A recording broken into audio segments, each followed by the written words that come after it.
Hello mga ka-London! Loan dito, loan doon, panibagong araw, panibagong online loan application na naman ang ating pag-uusapan. Tara, samahan niyo akong alamin kung ito na ba ang magiging solusyon sa pera, problema natin. Naghahanap ka ba ng online loan application na mabilis mag-approve in just 3 minutes lang daw? Ay malalaman mo na kung approve ang iyong application at bukod pa nga dyan is may binibigay daw itong 75,000 na credit limit para sa first-time user at maganda daw at flexible daw ang kanyang payment terms. Naku, syempre naman, no, sino ba naman ang may ayaw pag ganito ang ipinapakita nga nitong isang online loan application na i-review natin ngayong araw. Alam niyo naman yan na masasabi lang natin na legit na isang online loan application kapag ka, syempre, maganda ang kanyang binibigay na credit limit, lalo na sa first-time user. At syempre, yung mababawas or yung interest rate ay mababa lang. At higit din dyan sa lahat, hinahanap natin para legit ang isang online loan application. Syempre, yung kanyang payment term. Dapat mahaba, dapat matagal ang kanyang payment term. Alam ko excited na naman kayo kasi syempre isang online loan application naman ang ating pag-uusapan at umaasa nga tayo na ito nang makatutulong sa atin sa oras ng kagipitan. Pero syempre, huwag mo kalimutang i-like at mag-subscribe na para at least maging updated kayo sa mga susunod pa nating videos na syempre may kinalaman sa mga utangan. Pero syempre, disclaimer, hindi ko kayo hinihikayat na mag-loan. Lagi ko sinasabi sa inyo yan. Sino nga ba naman ang gustong umuutang na nagkaka-interest? Syempre, wala. As much as possible, huwag tayong mangungutang. Pero syempre, talagang hindi natin napipigilan minsan, dumadating tayo sa oras ng kagipitan. At yun nga ang purpose ng ating review para bigyan kayo ng idea kung totoo ba talagang legit ang isang online loan application. Pero bago nga tayo dumako sa ating review ngayong araw, gusto mo ba ng instant cash? Yes, syempre naman. Sino bang may ayaw sa instant cash? Tayo nga ay namimigay ng instant GCash giveaway sa maswerteng mapipili. Ano nga lang bang dapat mong gawin? I-like lang ating video, huwag kalimutang mag-comment sa comment section dahil dyan ko pinipili kung sino ba ang maswerteng mananalo sa ating GCash giveaway. Nanonood ka lang, nagkakaroon ka lang ng idea sa mga online loan application at the same time, may chance ka pang manalo.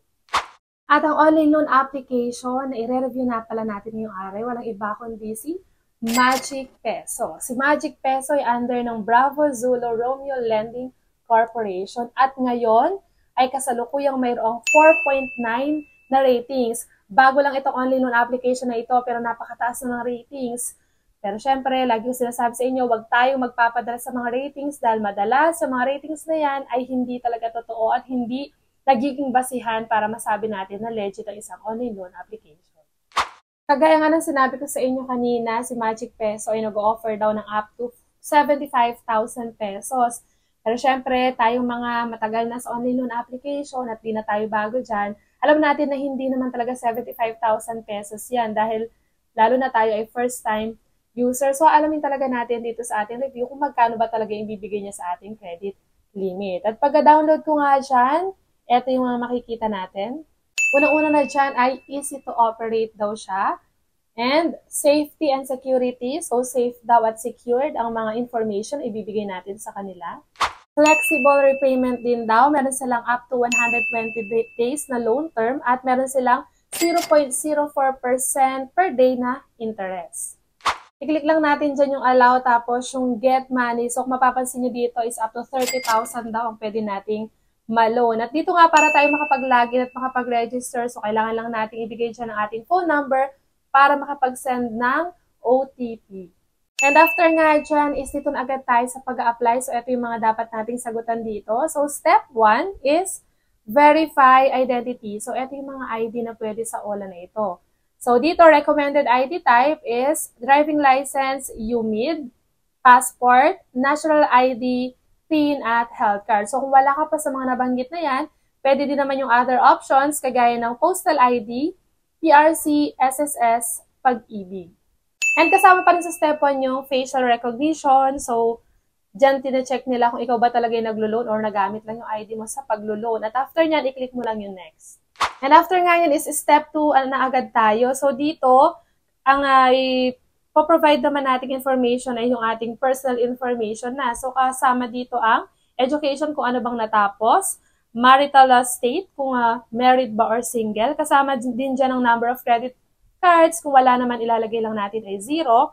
Yung email dapat active at nakaka-receive ng messages. So, yung gender natin kung male or female ba, residential address, loan purpose kung para saan mo gagamitin yung ilo-loan mo. And then, kasama din dyan yung address details mo, yung complete address.